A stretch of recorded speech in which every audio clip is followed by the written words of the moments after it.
சுவிட்செலாம் போட்டுவிடுங்க, லைட் எரியல. அங்கே போடுங்க, சுவிட்செலாம் ஆன் பண்ணுங்கள், ஆன் பண்ணுங்கள் எல்லாத்தையும்.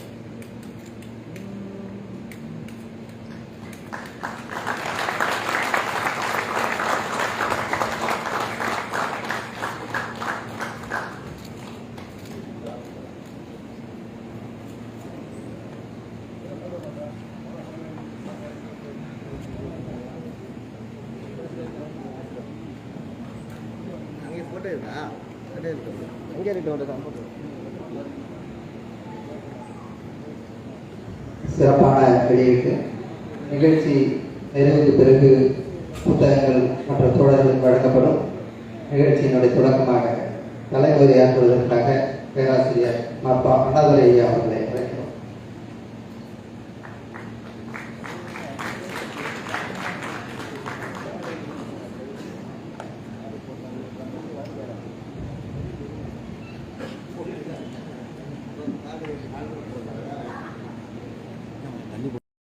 அண்ணாதுரை அவர்களே, வருகை தந்திருக்கிற நம் அனைவரையும் வரவேற்று உரையாற்றி சிறப்பித்திருக்கிற துவக்கு இலக்கிய அமைப்பின் ஒருங்கிணைப்பாளர் கவிஞர் இசாக் அவர்களே, இந்த கவிதை நூலை அறிமுகம் செய்து சிறப்புரை வழங்கி அமர்ந்திருக்கிற மார்க்சிஸ்ட் கம்யூனிஸ்ட் கட்சியின் மைய சென்னை மாவட்ட செயலாளர் தோழர் ஜி செல்வா அவர்களே, கருத்துரை வழங்கி இந்நிகழ்வுக்கு சிறப்பு சேர்த்திருக்கிற சேது பாஸ்கரா கல்வி குழுமத்தின் தலைவர் டாக்டர் சேது குமணன் அவர்களே, இயக்குனர் செழியன் அவர்களே,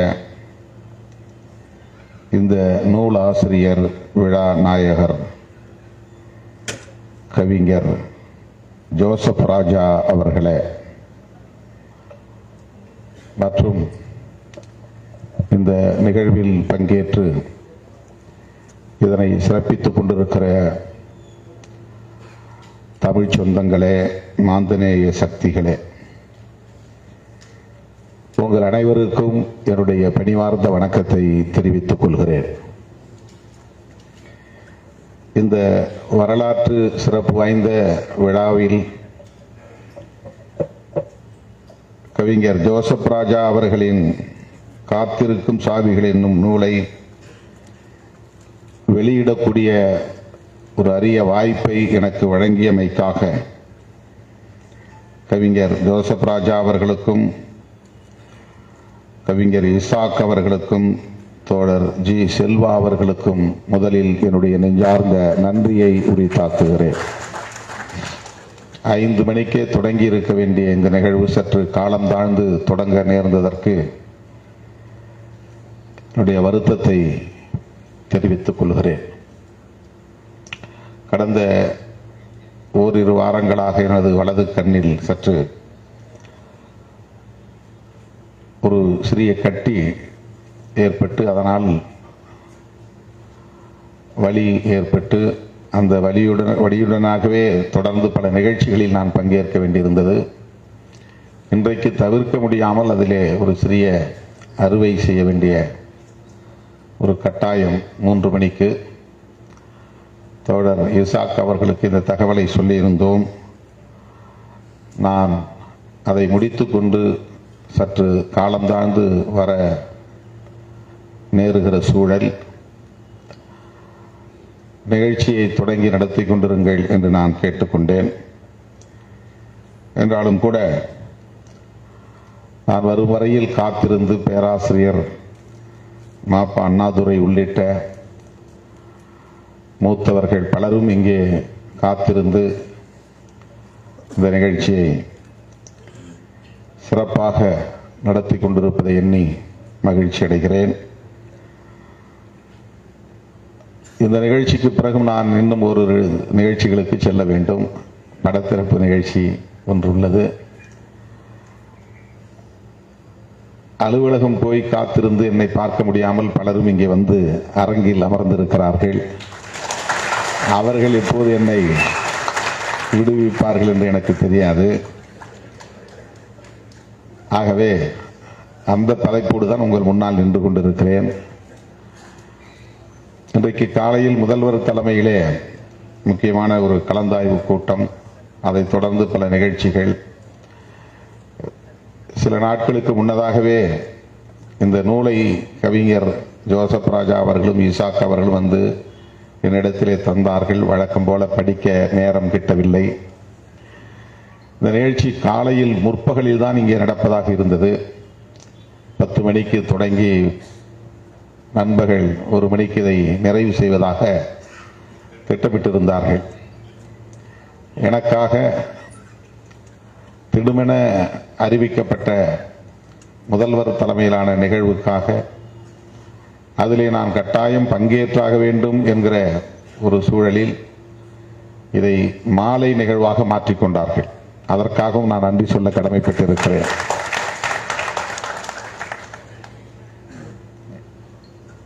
அந்த அளவுக்கு பொறுமையோடு நான் பங்கேற்க வேண்டும் என்கிற ஆவலோடு கவிஞர் ஜோசப் ராஜா அவர்களும் சரி, ஈசாக் அவர்களும் சரி, அவர்களுக்கு உற்ற துணையாக இருக்கிற செல்வா அவர்களும் சரி, அந்த நிலைப்பாட்டில் உறுதியாக இருந்ததற்கு நான் சிறப்பான நன்றியை மீண்டும் ஒரு முறை உரித்தாக்குகிறேன். தோழர் ஜோசப் ராஜா அவர்கள் ஏற்கனவே 10க்கும் மேற்பட்ட நூல்களை வெளியிட்டிருக்கிறார். அதில் 8க்கும் மேற்பட்ட நூல்களை ஈசாக் அவர்கள் வெளியிட்டிருக்கிறார். அவர்களுக்கிடையே அந்த அளவுக்கான ஒரு தோழமை. இந்த நூல் குறித்து எனக்கு முன்னர் பேராசிரியர் மாப்பா அண்ணாதுரை உள்ளிட்ட கருத்தாளர்கள் அனைவரும் எடுத்துரைத்திருக்கிறார்கள். நான் இங்கே வந்து அமர்ந்து சில பக்கங்களை புரட்டி பார்த்தேன். கவிதைகளை படித்தேன் என்பதை விட அவர் எழுதியிருக்கிற முன்னுரையை படித்தேன். ஏற்கனவே இந்த நூல் வெளியாகி இருந்தது. 20 கவிதைகளை கொண்ட ஒரு முதல் பதிப்பு வெளிவந்து தொடர்ந்து அவர் எழுதிய பிற கவிதைகளையும் இணைத்து அடுத்த பதிப்பாக இது வந்திருக்கிறது. மார்க்சிஸ்ட் கம்யூனிஸ்ட் கட்சியின் சார்பில் நடைபெற்ற பொதுக்கூட்டம் ஒன்றில் ஏற்கனவே இந்த கவிதை வாசிக்கப்பட்டிருக்கிறது. இந்த கவிதையை வாசித்தவர்கள் ஏற்கனவே இதற்கான ஒரு விமர்சன கூட்டத்தையும் நடத்தியிருக்கிறார்கள். அந்த அளவுக்கு இந்த கவிதை நூல் கருத்தியல் வட்டத்தில் முக்கியத்துவம் பெற்றிருக்கிறது. மாந்தநேயம் உள்ளவர்களிடையே உரையாடலுக்கு உட்படுத்தப்பட்டிருக்கிறது என்பதை அறிந்து நான் பெருமைப்படுகிறேன், மகிழ்ச்சி அடைகிறேன். காத்திருக்கும் சாவிகள் என்கிற இந்த தலைப்பிலும் ஒரு கவிதை இருக்கிறது. இந்த தலைப்புக்கு ஈசாக் அவர்கள் தந்திருக்கிற விளக்கம் இன்னும் சால பொருத்தமாக இருக்கிறது. அவர் பதிப்புரையிலே எழுதியிருக்கிறார்.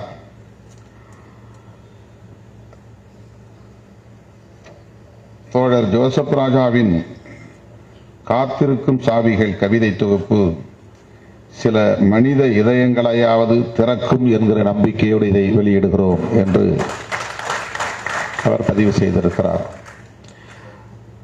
இந்த சாவிகள் வீடுகளை இழந்த மக்களின் துயரங்களை போக்கும் வகையில் என்றாவது ஒரு நாள் நாடு கிடைக்கும், வீடு கிடைக்கும், அப்போது இந்த சாவிகள் பயன்படும் என்கிற கருத்தை சொல்லுவதாக இருந்தாலும், இப்படிப்பட்ட பெரும் துயரங்கள் அரங்கேறுகிற போது கண்டும் காணாமல் கிடக்கிற மனிதர்களின் இதயங்களை இந்த சாவிகள் திறக்கும் என்கிற நம்பிக்கையை அந்த அளவுக்கான ஒரு தாக்கத்தை இந்த எழுத்துக்கள் உருவாக்கும் என்கிற நம்பிக்கையை தோழர் இசாக் அவர்கள் இங்கே பதிவு செய்திருக்கிறார். கவிஞர் ஜோசப் ராஜாவின் கவிதையிலும் அதை ஆங்காங்கே வெளிப்படுத்தி இருக்கிறார். மனசாட்சி என்ற ஒன்று இருக்கிறதா உலகில், இன்னும் அது உயிர்ப்புடன் இருக்கிறதா என்கிற கேள்வியை தன்னுடைய எழுத்திலே பதிவு செய்திருக்கிறார். தலைவர்கள் பேசிக்கொண்டே இருக்கிறார்கள் என்கிற தலைப்பிலே இன்னொரு கவிதை. அந்த கவிதையில் இங்கே மக்களை பாதுகாப்பதற்கும் மனிதத்தை பாதுகாப்பதற்கும் பொறுப்புள்ள தலைவன் இல்லை என்கிற வேதனையை வெளிப்படுத்துகிற கவிதையாக இருக்கிறது. தலைவர்கள் பேசிக்கொண்டே இருக்கிறார்கள், ஆனால் செயல்படக்கூடியவர்களாக இல்லை, மக்களை பாதுகாக்கக்கூடியவர்களாக இல்லை என்கிற வழியை இங்கே பகிர்ந்திருக்கிறார். கவிஞருடைய எழுத்துக்கள் நமக்கு என்ன சொல்ல வருகின்றன என்று பார்க்கிற போது, போர் கூடாது, யுத்தம் கூடாது, இங்கே வெறுப்பு விதைக்கப்படுகிறது. சாதியின் பெயரால், மதத்தின் பெயரால், இனத்தின் பெயரால்,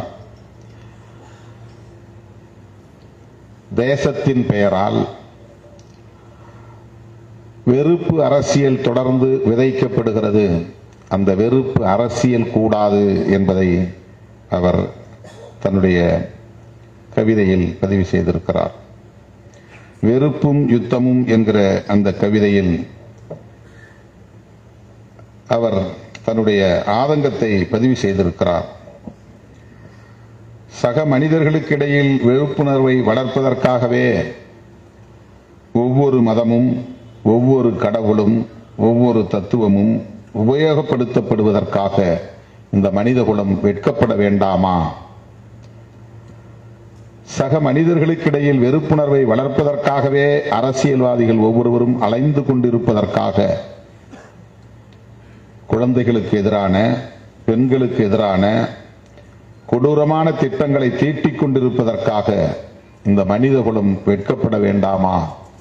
ஒட்டுமொத்தமாக உலகம் முழுவதும் இருக்கிற மனித குலத்துக்கே அவர் கேள்வியை எழுப்புகிறார். ஜனநாயக சக்திகளுக்கு மட்டும் அவர் எழுப்பவில்லை.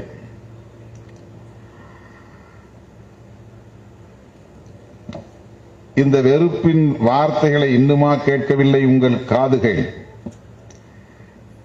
வெறுப்பின் மனித சாயலை இன்னுமா பார்க்கவில்லை உங்கள் கண்கள்?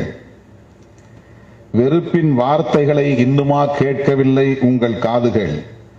வெறுப்பின் மனித சாயலை இன்னுமா பார்க்கவில்லை உங்கள் கண்கள்? பாருங்கள் பிணக்குவியல்களை. அன்றிலிருந்து இன்று வரையிலும் வெறுப்பே இனப்படுகொலையின் தோற்றுவாயாக இருப்பதை பாருங்கள்.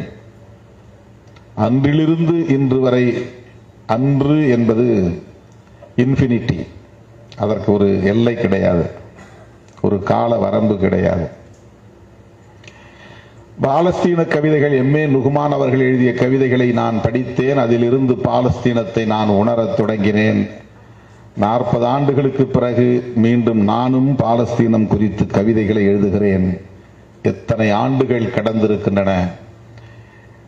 75 ஆண்டுகளுக்கு மேலாக இதே யுத்தம் தொடர்ந்து கொண்டே இருக்கிறது. குழந்தைகள் கொல்லப்பட்டு கொண்டே இருக்கிறார்கள் என்று குழந்தைகளை பற்றியும் இங்கே தன்னுடைய பெருந்துயரத்தை பதிவு செய்திருக்கிறார். யுத்தங்களின் வெறுப்பே யுத்தங்களின் தோற்றுவாயாக இருப்பதை பாருங்கள். உங்களுக்காக இல்லை என்றாலும் உங்களின் பிள்ளைகளுக்காக. வெறுப்பிற்கு எதிராக பேசத் தொடங்குங்கள். பாலஸ்தீனத்தை தொடர்ந்து லெபனான், லெபனானை தொடர்ந்து இந்தியா என்றுதான் இந்த கவிதையை முடித்திருக்க வேண்டும். லெபனானை தொடர்ந்து என்ற கேள்விக்குறியோடு அவர் முடித்திருக்கிறார். லெபனானை தொடர்ந்து இந்தியா என்றுதான் இந்த கவிதை முடிந்திருக்க வேண்டும் என்று நான் கருதுகிறேன். வெறுப்பு அரசியல் அங்கிங்கனாதபடி எங்கும் இன்றைக்கு விதைக்கப்பட்டு வருகிறது. மொழியின் பெயராலும் வெறுப்பு அரசியல் விதைக்கப்படுகிறது. சாதியின் பெயரால் இந்த மண்ணில் வெறுப்பு அரசியல் காலம் காலமாக விதைக்கப்பட்டு அது நிலைத்து கிடக்கிறது, கெட்டித்தட்டி இறுகி போய் கிடக்கிறது. மதத்தின் பெயரால் இப்போது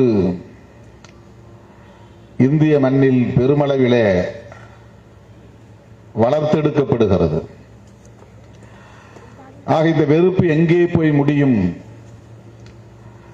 ஈழ இனக்கொலை இன்றைக்கு பாலஸ்தீன இனக்கொலை என்று ஒரு இனத்தின் மீதான வெறுப்பாக விஸ்வரூபம் எடுக்கிறது. அது இனக்கொலையில் போய் முடிகிறது. உலகம் முழுவதும் இப்படி மனிதகுலம் வெறுப்பின் அடிப்படையில் ஒருவருக்கொருவர் யுத்தம் செய்து கொண்ட வரலாறு தான் இந்த பூமி முழுவதும் பரவி கிடக்கிறது. அவர் முன்னுரையிலேயே எழுதுகிறார்,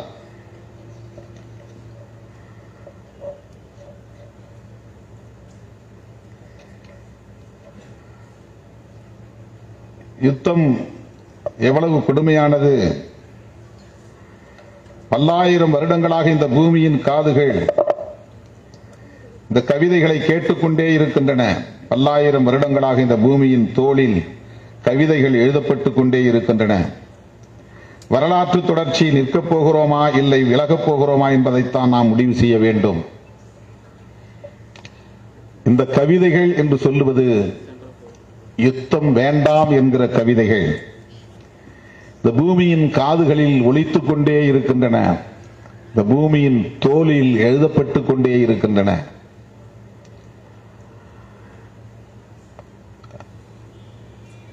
நம்முடைய காலத்தில், நாம் அறிந்த வரலாற்று காலத்தில் இவற்றையெல்லாம் நம்மால் அறிய முடிகிறது. ஆனால் வரலாற்றுக்கு முந்தைய காலத்திலிருந்தே இப்படி வெறுப்பும் யுத்தமும் இந்த மனித குலத்தில் பரவி கிடந்தது. அந்த வெறுப்பை தணிக்க வேண்டும் என்கிற ஒரு பக்க விளைவாக தோன்றிய மகான்கள் தான் கௌதம புத்தர், நபிகள் நாயகம், இயேசு பெருமான் போன்ற மாமனிதர்கள். இவர்கள் வெறும் மதங்களை தோற்றுவிக்க வந்தவர்கள் அல்ல, கடவுள் நம்பிக்கையை விதைக்க வந்தவர்கள் அல்ல, புராண நம்பிக்கைகளை பரப்ப வந்தவர்கள் அல்ல. இன்றைக்கு மதத்தை வழிநடத்தக்கூடியவர்கள் இடைச்செருகல்களாக இவற்றையெல்லாம் வளர்த்தெடுத்திருக்கிறார்கள். ஆனால் இந்த மாமனிதர்களின் நோக்கம் இந்த மண்ணில் வெறுப்பு வேண்டாம், யுத்தம் வேண்டாம் என்பதுதான். மனிதகுலம் அமைதியாக வாழ வேண்டும், அதற்கு அன்புதான் அடிப்படையானது என்று சொல்ல வந்தவர்கள்தான். வெறுப்பும் யுத்தமும் உருவாக்கிய பக்க விளைவுகளாக தோன்றியவர்கள் தான் இந்த மாமனிதர்கள். மதங்களை நாம் ஒட்டுமொத்தமாக வெறுப்புக்கான தோற்றுவாயாக மட்டும் பார்த்துவிட முடியாது. அது மக்களை திசை திருப்புகிறது, மடைமாற்றுகிறது, மயக்குகிறது, மூட நம்பிக்கைகளை பரப்புகிறது என்பது 100 விழுக்காடு உண்மைதான் என்றாலும் மதத்தின் அடிப்படை நோக்கம், இந்த மாமனிதர்களின் மகான்களின் அடிப்படை நோக்கம் வெறுப்பு வேண்டாம், யுத்தம் வேண்டாம் என்பதாகத்தான் இருந்தது.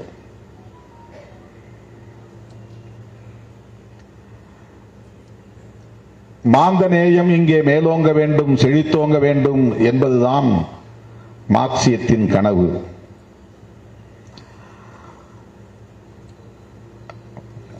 மார்க்சியம் செழுமை பெறுகிற போது பாசிசத்தை வீழ்த்துவதற்கான யுத்தத்தை நடத்த வேண்டிய தேவை வருகிறது. இங்கேயும் யுத்தம் என்பது தவிர்க்க முடியாததாக மாறுகிறது. அதிலே 2 வகை உண்டு. வயலன்ஸ், வன்முறை என்றோ யுத்தம் என்றோ அதை நாம் பார்த்தால் அஃபென்சிவ் வயலன்ஸ், டிஃபென்சிவ் வயலன்ஸ் இரண்டாக நாம் பார்க்க வேண்டியிருக்கிறது. ஜனநாயகத்தை பாதுகாப்பதற்கு நாம் நடத்துகிற யுத்தம், பாட்டாளி வர்க்கத்தின் விடுதலைக்காக நாம் நடத்துகிற யுத்தம், ஒடுக்கப்பட்டவர்களின் மீட்சிக்காக நாம் நடத்துகிற யுத்தம், விளிம்பு நிலை மக்களின் விடுதலைக்காக நாம் நடத்துகிற யுத்தம் பாசிசத்திற்கு எதிரானது. அது ஜனநாயக யுத்தம். அது டிஃபென்சிவ் அப்ரோச், ஒரு தற்காப்புக்கான ஒரு அணுகுமுறை. அது ஆதிக்கம், ஒடுக்குமுறை, சுரண்டல் இவைதான் மார்க்சியத்தின் பகை. ஆதிக்கம், ஒடுக்குமுறை, சுரண்டல் இதுதான் உழைக்கும் மக்களுக்கான பகை. ஆதிக்கம், ஒடுக்குமுறை, சுரண்டல் இதுதான் ஜனநாயகத்தின் பகை. ஆதிக்கம் எந்த பெயரில் இருந்தாலும் வடிவத்தில் இருந்தாலும் அதை எதிர்த்து தகர்த்து சிதைக்க வேண்டும் என்பதுதான் மார்க்சியத்தின் அடிப்படை. அந்த மார்க்சியத்தை முழுமையாக உள்வாங்கியதால் பாலஸ்தீனத்தில் நடக்கும் கொடூரத்தை கண்டும் காணாமல் கடந்து போக முடியாமல் கண்ணீராக சிந்தி கவிதைகளாக நம்மிடத்தில் ஒப்படைத்திருக்கிறார் ஜோசப் ராஜா. மார்க்சியத்தை உள்வாங்கியவர்களால் மட்டுமே இப்படி இயங்க முடியும் என்று ஈசாக் அவர்களும் தன்னுடைய பதிப்புரையிலே ஜோசப் ராஜாவின் உணர்வுகளை பற்றி மதிப்பீடு செய்திருக்கிறார். இந்த யுத்தங்களை நிறுத்துவதற்கு என்ன செய்ய வேண்டும் என்ற விடையும் அவர் தருகிறார். முதலாளித்துவத்தை வீழ்த்த வேண்டும் என்று இங்கே மார்க்சியத்தின் பார்வையில் பதிவு செய்திருக்கிறார். முதலாளித்துவம் இங்கே என்னென்ன வடிவங்களில் இருக்கிறது?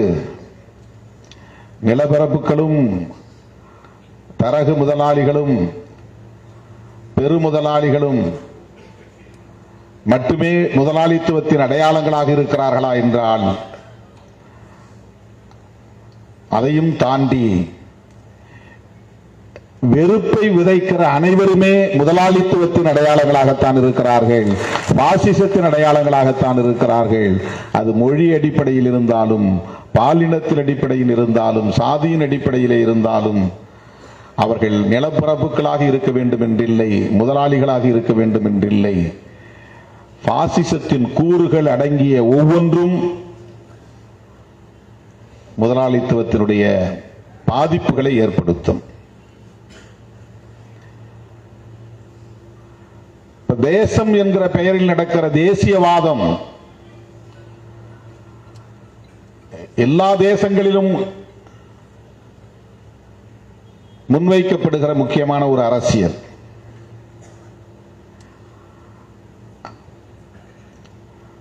இந்த பூமி பந்து மனிதகுலம் யாவருக்கும் பொதுவானது, உயிரினங்கள் யாவற்றுக்கும் பொதுவானது, மனிதகுலத்திற்கு மட்டுமல்ல. இந்த பிரபஞ்சத்தில் பூமி மட்டும்தான் உயிரினங்களுக்கானதாக இருக்கிறது இதுவரையில் கண்ட அறிவியல் ஆய்வின்படி.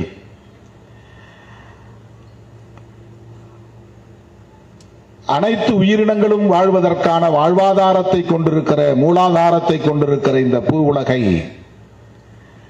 மனிதன்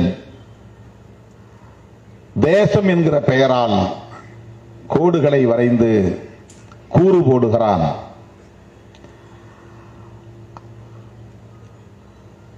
அது தேசம் என்கிற தேசியவாதத்தோடு இணைத்து முன்னெடுக்கப்படுகிறது. 33 கோடி மக்கள் தொகை கொண்ட அமெரிக்கர்களுக்கு இந்தியாவை போல பல மடங்கு பரப்பளவு உள்ள நிலம் சொந்தமாக இருக்கிறது. 150 கோடி மக்கள் தொகை கொண்ட இந்தியாவுக்கு எவ்வளவு நிலப்பரப்பு இருக்கிறது என்பதை நாம் ஒப்பீடு செய்து பார்க்க வேண்டியிருக்கிறது. இந்தியா என்கிற எல்லைக்கோட்டுக்குள்ளே 150 கோடி மக்களும் இருக்க வேண்டும்.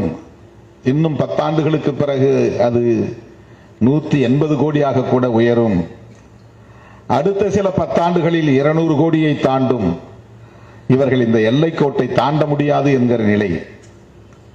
இந்த அரங்கத்திற்குள்ளே 400 பேர் உட்கார முடியும். மேலும் 100 பேர் வந்தால் 100 பேர் நிற்கலாம். இன்னும் 200 பேர் வந்தால் எப்படி இங்கே இந்த அரங்கம் தாங்கும் என்கிற நிலை இருக்கிறது அல்லவா? இந்த தேசம் என்கிற தேசியவாதம் எப்படி இந்த மனித குலத்தை முடக்குகிறது, நெருக்கடிக்குள்ளாக்குகிறது என்பதை எண்ணி பார்க்கிற போது அச்சமாக இருக்கிறது. என் நிலப்பரப்புக்குள்ளே இன்னொரு நாட்டை சார்ந்தவன் சட்டவிரோதமாக குடியேறினால் கால் விலங்கு கை விலங்கு மாட்டி விலங்குகளை விட கேவலமாக நடத்துவேன் என்கிற ஆணவம் இன்றைக்கு அமெரிக்க அதிபரிடத்திலே மேலோங்கி இருப்பதை பார்க்கிறோம். எல்லோரும் மனிதர்கள். அவரவர் தேசங்களில் வாழ முடியாத நிலை வருகிற போது புலம்பெயர்ந்து இந்த மண்ணுக்கு வந்தவர்களை நாங்கள் அரவணைக்க இருக்கிறோம் என்கிற மாந்தநேயம் இல்லை. அவருடைய வாதம் நியாயப்படுத்தப்படுகிறது. இந்திய அரசே அதை நியாயப்படுத்துகிறது.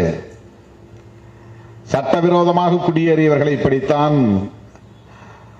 திருப்பி அனுப்புவார்கள், இது நீண்ட காலமாக இருந்து வருகிற நடைமுறைதான் என்று நியாயப்படுத்துகிறார்கள். ஏனென்றால் அதற்கு அவர்களும் தயாராகி கொண்டிருக்கிறார்கள். மதத்தின் பெயரால் இங்கே சட்டவிரோதமாக குடியேறியவர்களை நாங்கள் அனுமதிக்க மாட்டோம் என்கிற குரல் ஒலிக்க தொடங்கி இருக்கிறது. அவர்களும் அதே போன்ற அணுகுமுறையை கையாள தயாராக இருக்கிறார்கள். ஆக மனிதகுலம் இந்த பூ உலகம் முழுவதும் பரவி வாழ்வதற்கு உரிமை படைத்தவர்களா இல்லையா? இந்த எல்லை கோடுகளை தாண்டி வாழ்வதற்கு உரிமை படைத்தவர்களா இல்லையா? அந்த சுதந்திரம் அவர்களுக்கு உண்டா இல்லையா? ஜோசப் ராஜா அவர்கள் ஒரு இடத்திலே எழுதுகிறார், சாதாரண மக்களுக்குத்தான் இந்த எல்லை கோடுகள் வேலிகளாக இருக்கின்றன. அந்த எல்லை கோடுகளிடையே அகதிகளின் குரல் ஒலிப்பதை உங்கள் காதுகள் கேட்கவில்லையா? ஆனால் முதலாளிகளுக்கும் வியாபாரிகளுக்கும் உலகமயமாக்கல் எல்லை கோடுகளை திறந்து விடுகின்றனவே, அது எப்படி என்று கேட்கிறார். எந்த முதலாளிக்கும் எந்த வியாபாரிக்கும் ஒரு தேசத்தின் எல்லை கோடு தடைக்கல்லாக இருப்பதில்லையே, வேலியாக இருப்பதில்லையே. அதற்கு அவன் கண்டுபிடித்திருக்கிற சாவி உலகமயமாக்கல். உலகமயமாதல் என்கிற கோட்பாடு அவனுக்கு எல்லா எல்லை கோடுகளையும் திறந்து விடுகிறது, தேச வரம்புகளை திறந்து விடுகிறது, தடை இல்லை. உழைக்கிற மக்கள் குடிமக்களாக ஒரு தேசத்திற்குள்ளே வாழ்வதற்கே போராட வேண்டியிருக்கிறது. ஒவ்வொரு தேசத்திலும் இது மிகப்பெரிய பிரச்சனையாக மாறிக்கொண்டிருக்கிறது,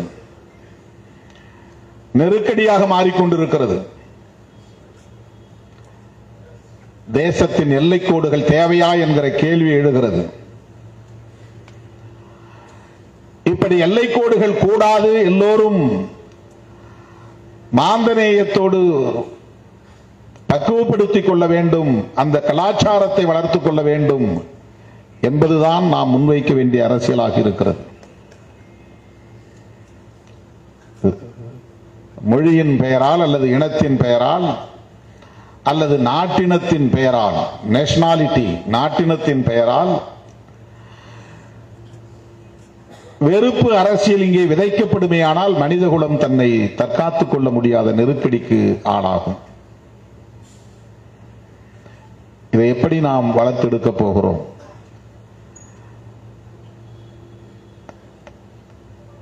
உலகில் எவ்வளவு பெரிய தத்துவ ஞானிகள் தோன்றி இருந்தாலும் இதற்கு விடை சொன்ன தமிழ் அறிஞன்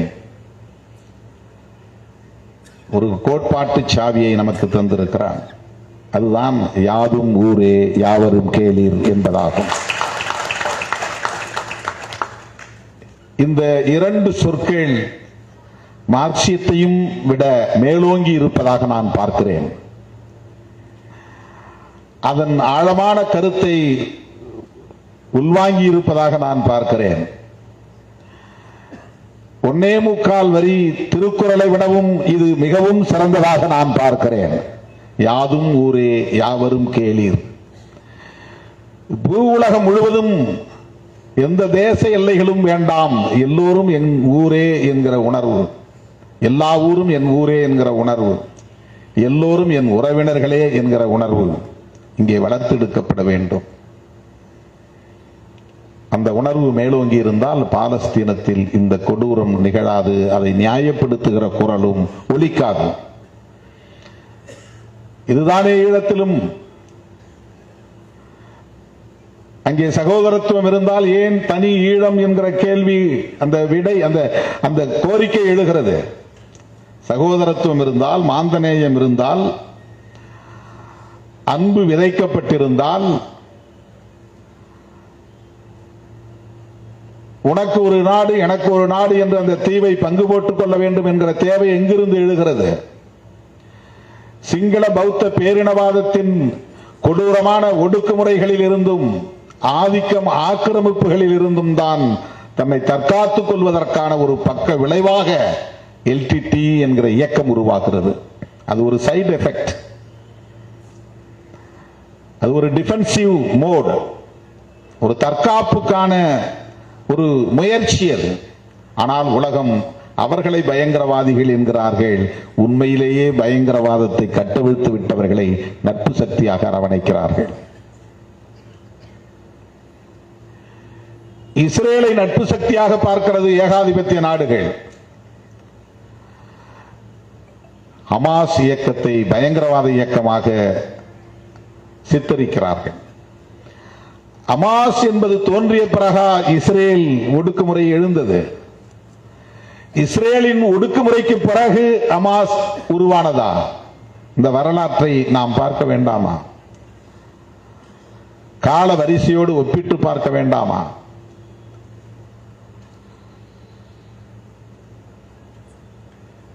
அஃபென்சிவ் அப்ரோச் என்பது வேறு, டிஃபென்சிவ் அப்ரோச் என்பது வேறு. பருந்து அல்லது கழுகு தன்னுடைய இரையை தேட வேண்டும் என்று பறந்து வருகிற போது மேய்ந்து கொண்டிருக்கிற கோழி குஞ்சுகளை கவ்வி தூக்குகிறது தன்னுடைய கூரிய நகங்களால். அப்போது தாய் கோழி அந்த பருந்தை எதிர்த்து குஞ்சுகளை காப்பாற்ற போராடுகிறது. உலகம் கோழியை பார்த்து வன்முறை செய்கிறது என்று சொல்லுகிறது. தாய்க்கோழியை பார்த்து பயங்கரவாதி என்று சொல்லுகிறது. பருந்து கழுகு அவர்களுக்கு நட்பு சக்தியாக தெரிகிறது. இன்றைக்கு உலகத்தின் பார்வை இப்படித்தான் இருக்கிறது. சிறுபான்மையினர் இங்கே தங்களை தற்காத்துக் கொள்வதற்கு முன்னெடுக்கக்கூடிய முயற்சிகளை பயங்கரவாதம் என்று சித்தரிக்கிறார்கள். சாதி அடிப்படையில் காலம் காலமாக ஒடுக்கப்பட்டவர்கள் தங்களை விடுவித்துக் கொள்ள வேண்டும் என்று மேற்கொள்ளுகிற சிறிய சிறிய முயற்சிகளை சாதியின் பெயரால் இவர்கள் இங்கே வன்மத்தை பரப்புகிறார்கள் என்று முத்திரை குத்த பார்க்கிறார்கள். இல்லை என்றால் இவர்களே குடிசையை கொளுத்திக் கொண்டு மற்றவர்கள் மீது பழி போடுகிறார்கள் என்று பாதிக்கப்பட்டவர்கள் மீதே பழி போடுகிற நிலை. குடிநீரிலே மனித கழிவை இவர்களே கலந்துவிட்டு மற்றவர்கள் மீது பழி போடுகிறார்கள் என்று சொல்லுகிற அவலம். உலகின் பார்வையை இன்றைக்கு மாற்றப்பட வேண்டிய தேவை இருக்கிறது. சிதறி கிடக்கிறவர்கள் ஒருங்கிணைய வேண்டிய கட்டாயம் இருக்கிறது. பாதிக்கப்பட்டவர்களின் பக்கம் நின்று பேச வேண்டிய அரசியல் இங்கே தேவைப்படுகிறது.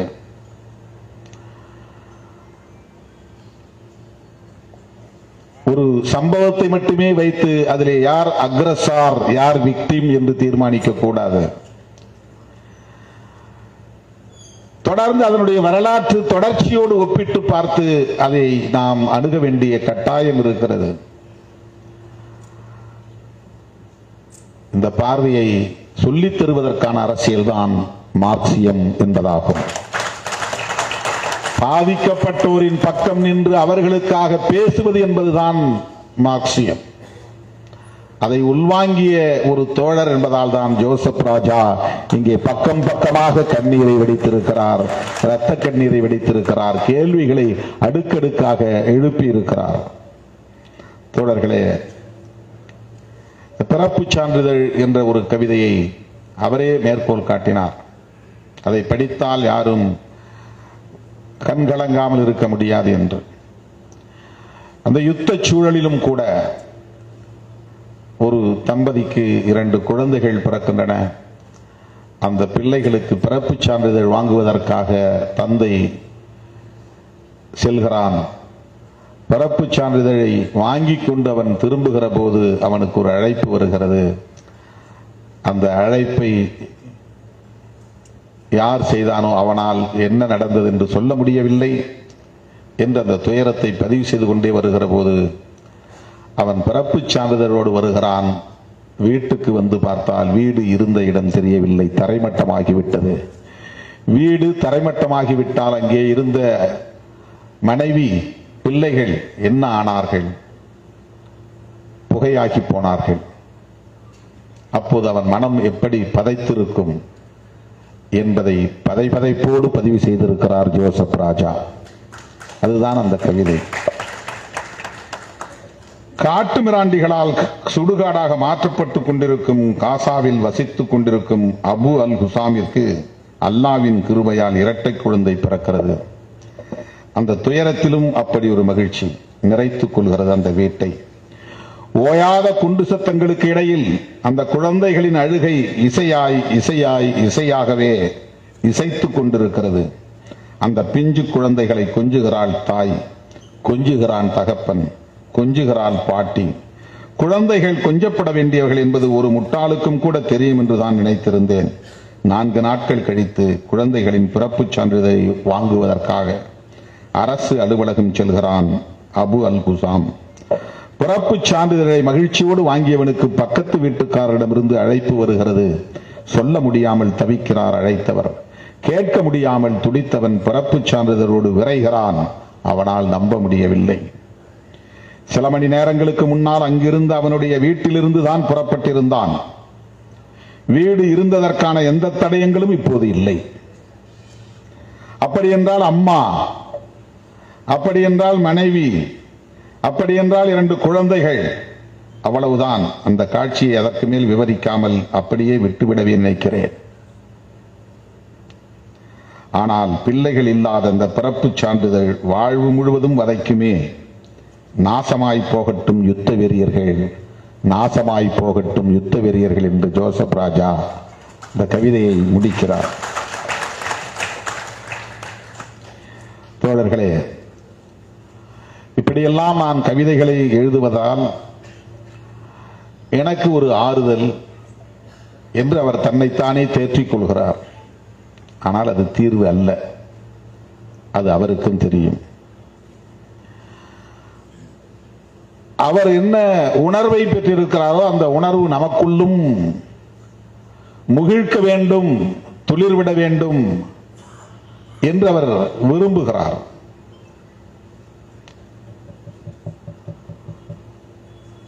இந்திய மண்ணை பொறுத்தவரையில்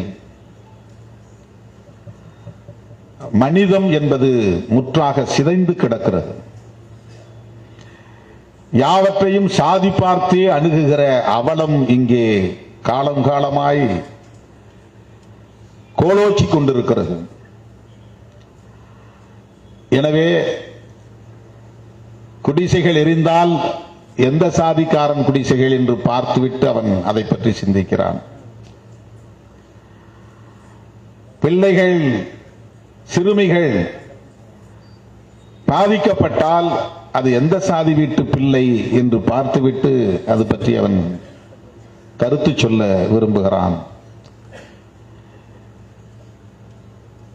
இப்படிப்பட்ட இந்த சமூக கட்டமைப்பில் இவற்றையெல்லாம் தாண்டி மாந்தநேயத்தோடு நாம் இதை அணுக வேண்டும் என்கிற உணர்வு ஜோசப் ராஜா போன்ற இளைஞர்களின் உள்ளத்திலே துளிர்விட்டிருக்கிறது என்றால் அது அவர் உள்வாங்கிய அரசியல்தான், மார்க்சிய அரசியல்தான் என்பதை நம்மால் உறுதிப்படுத்த முடிகிறது. அந்த அரசியல் இங்கே வலுப்பெற வேண்டும், செழுமை பெற வேண்டும். அதற்கு நாம் அனைவரும் ஒருங்கிணைந்து களவாடுவோம் என்று சொல்லி வாய்ப்புக்கு நன்றி கூறி, கவிஞரை பாராட்டி வாழ்த்தி வாய்ப்புக்கு நன்றி கூறி முடிக்கிறேன். நன்றி, வணக்கம்.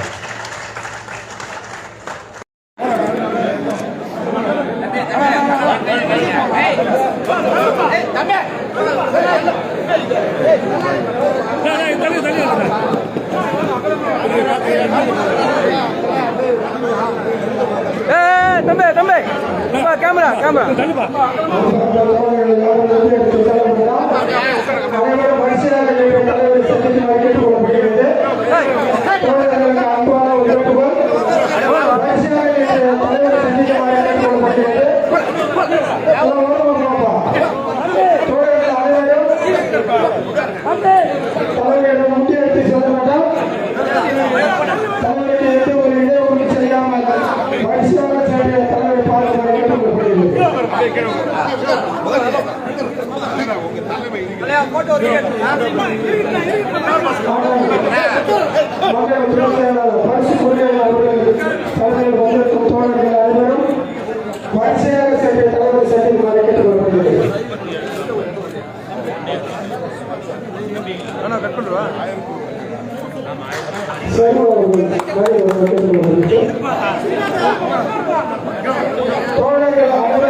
Thank you.